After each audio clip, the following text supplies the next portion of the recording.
নমস্কার আদাব, আশা রাখি সবাই ভালো আছেন, সুস্থ আছেন। আজকের ভিডিওতে থাকছে নিজের ছবি ব্যবহার করে এআই দিয়ে কিভাবে এরকম ছবি তৈরি করা যায়। নিজের ছবি বা প্রিয়জনের ছবি ব্যবহার করে এআই দিয়ে কিভাবে প্রোফাইল পিকচার তৈরি করা যায়, আজকে ওটা নিয়ে আলোচনা করব। ঠিক এরকম সুন্দর সুন্দর প্রোফাইল পিকচার কিভাবে তৈরি করবেন এআই দিয়ে, ওটাই দেখাবো। চলুন শিখে নিই।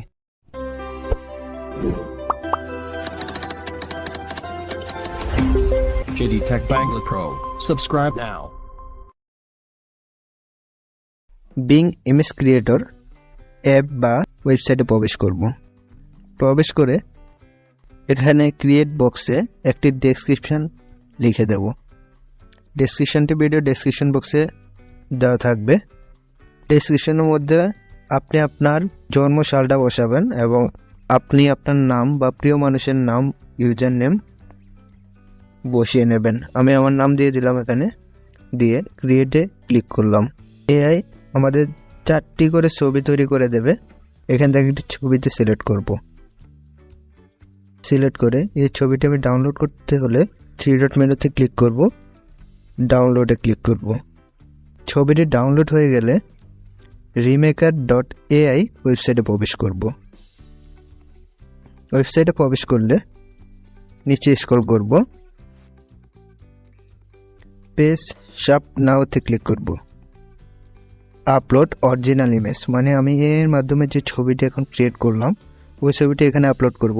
নিচে আপলোড টুগেদার পেজ, মানে যে ব্যক্তির বা নিজের পেজ দিয়ে তৈরি করতে চাচ্ছেন ওই পেজটা নিচে বসাতে হবে। প্রথমে আমরা আপলোড অরিজিনাল ইমেজ থেকে আপলোড ইমেজে ক্লিক করব। এডিটকৃত ছবিটি সিলেক্ট করে ডানে ক্লিক করব। পরবর্তীতে আপলোড টুগেদার পেজ এর নিচে আপলোড সব ইমেজ এ ক্লিক করব। ক্লিক করে একটি পেজ, যে মানে আমার একটি ছবি ইনপুট করব।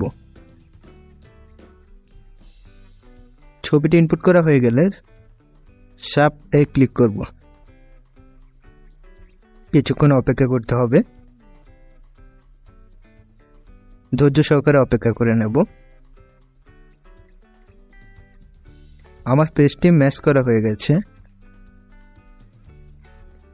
ছবিটি ডাউনলোড করতে হলে ডাউনলোড বাটনে ক্লিক করব।